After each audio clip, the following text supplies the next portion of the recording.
রায়বাড়িতে পা রাখতেই সবার সামনেই রাহুলকে জড়িয়ে ধরে তার পুরনো বন্ধু মীরা, আর সেই দৃশ্য দেখে হতবাক হয়ে যায় রাহি।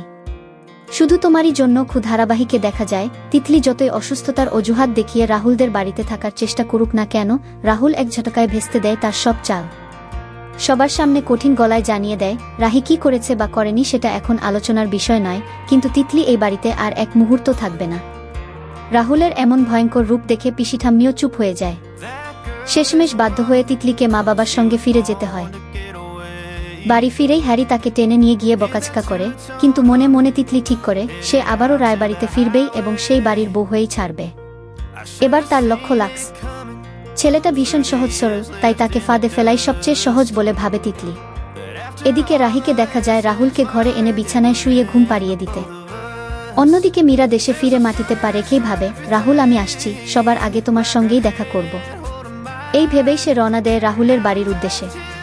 এদিকে রাহুলের মাথায় হাত বুলাতে বুলাতে রাহিরও চোখ জড়িয়ে আসে। মনে মনে ভাবে টুর্নামেন্টের আগেই যেভাবেই হোক রাহুলকে সুস্থ করে তুলতে হবে। এত বড় অপারেশনের পর ওর শরীর ভীষণ দুর্বল, 1 ঘন্টা পর ওষুধ খাওয়াতে হবে, তার আগে একটু চোখ বুজে নেয় সে। রাহুলের পাশেই শুয়ে পড়ে রাহি। ঠিক তখনই গভীর রাতে দরজার বেল বেজে ওঠে। ঘুম ভেঙে যায় দুজনেরই। রাহি বলে সে গিয়ে দেখে আসবে, কিন্তু রাহুল বাধা দেয়, এত রাতে একা যাওয়া ঠিক হবে না, পুরো বাড়ি অন্ধকার, সবাই ঘুমিয়ে। রাহি প্রথমে না করলেও শেষে রাজি হয়। দুজনে নিচে নেমে দরজার কাছে যায়।